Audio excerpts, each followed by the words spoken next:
ladies and gentlemen, welcome to 1940 Recap. The year 1940 was a very exciting one. Richard and Maurice McDonald opened their first McDonald's store restaurant.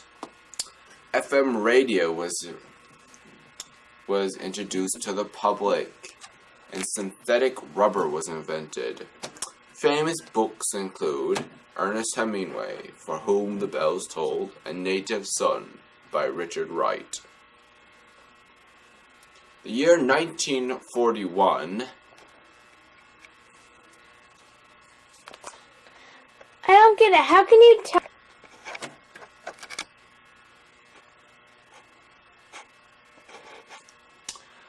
Welcome, ladies and gentlemen, to a 1940s recap. The year 1940 was a very interesting one, filled with inventions and great modifications to technology, medicine, and other ways of American life. Richard and Maurice McDonald opened their first McDonald's hamburger restaurant. FM radio was introduced and synthetic rubber was invented. Famous books include For Whom the Bells Tolled by Ernest Hemingway and Native Son by Richard Wright. The year 1941, General Mills put Cheerios onto the market, and we still have them today. The movie Sergeant York hit the big screens, and the U.S. Supreme Court ruled that religious training in public schools was unconstitutional.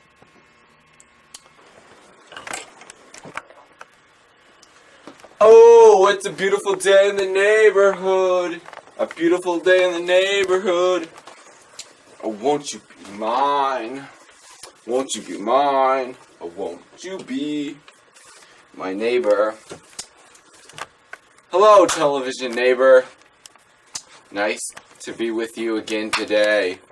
Today we'll be talking about the 1940s decade. I'm Mr. Rogers and I'll be your host. 1940s was a great decade. We'll be hitting some of the highlights on today's program. It's a beautiful day in the neighborhood. A beautiful day in the neighborhood. Won't you be mine? Oh, won't you be mine? Oh, won't you be my neighbor? Hello, television neighbor. Glad you could join us. Today we'll be doing a recap of the 1940s. Yes, the 1940s were full of great inventions, great heroism, and all sorts of it.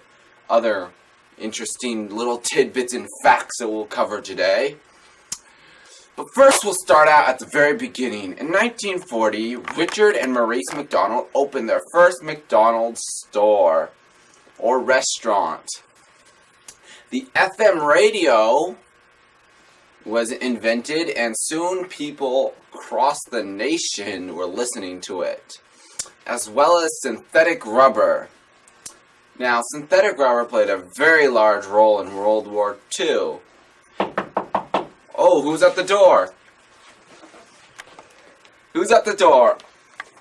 Why is Mr. Speedy Delivery? Oh, hello there, Fred Rogers. How are you doing today? Oh, I'm doing fine. Who's your friend there? Well, Mr. Speedy Delivery, this is my television neighbor. Say hi. Hey there. I got your order here. Why, my new shoes.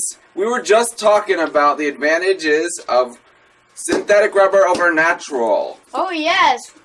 Synthetic rubber actually helped us win World War II. Why, right you are.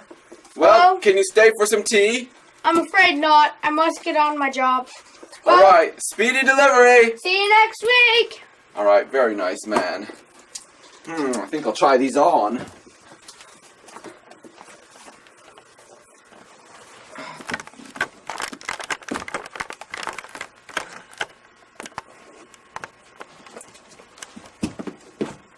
Ah, perfect fit.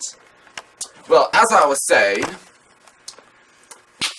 a great book that was written in the 1940s particularly 1940, was For Whom the Bells Tolled, written by Ernest Hemingway. Also, Native Son, written by Richard Wright.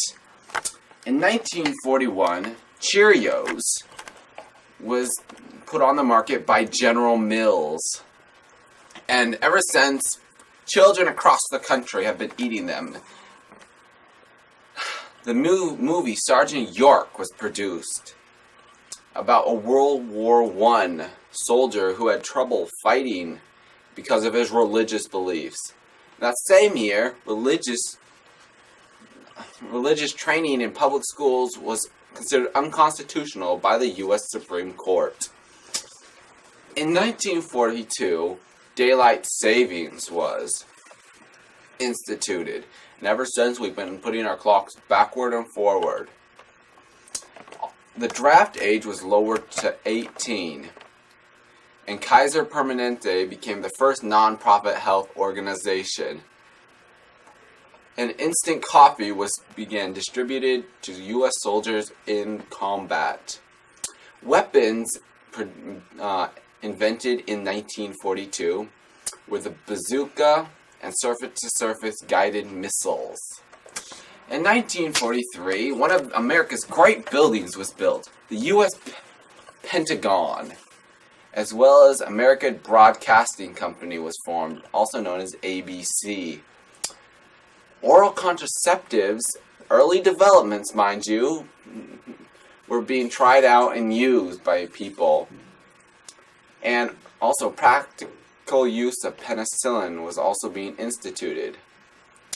In 1944, FDR was elected to a very controversial fourth term. IBM Computers released their Mark I computer, a very early stage of computer, not very modern by today's standards. And the ballpoint pen was invented, as well as Tupperware and frozen orange juice. Sounds ancient to us, but was very high-tech back then. In 1945, the major event was the end of World War II, as well as the dropping of the atomic bomb on Japan. In 1946, the CIA, Central Intelligence Agency, was formed by the U.S. government, as well as the mobile phone, drive-up bank, passenger helicopter, and the bikini. Tide released their detergent. Timex watches began producing some of those fine masterpieces that we've all come to enjoy and love. And the first digital computer hit the market. In 1947, Oregon's own Spruce Goose was built and flown. Chuck Yeager broke the sound barrier, and Polaroid cameras were invented. Now, something I personally love, Almond Joys hit the market, and I have been grateful ever since. That's me, Mr. Rogers. You heard it first. As the NBA, the National Basketball Association, began playing in this time period, 1947. This is where we get the Michael Jordans, the Kobe Bryants, the Shaquille O'Neals, all originated in 1947. In 1948, the last year that major events happened, Baskin Robbins, 31 flavors, can you name them all? Hit markets, and we've been enjoying soft ice cream ever since. McDonald's became a franchise, and Honda began selling motorcycles in the United States. Something that we all need to do more is wash our hands, and Dial put their soap on the market in 1948. Now, something that I personally do not attest to very much, but I know many people do, V8 juice, 8 vegetables in one little can, 8 vegetables full of nutrients and vitamins in one little tin can was put on the market. Nikon cameras began selling at a super rate. And as well as, for all you brainiacs, the game Scrabble. In 1949, the Cold War was into full swing and America was building nuclear weapons like never before. Now, I'd like to thank all you guys for tuning in today's episode of Mr. Rogers. Have a good night. Oh, it's a beautiful day in the neighborhood, a beautiful day in the neighborhood. Oh, won't you be? Oh, won't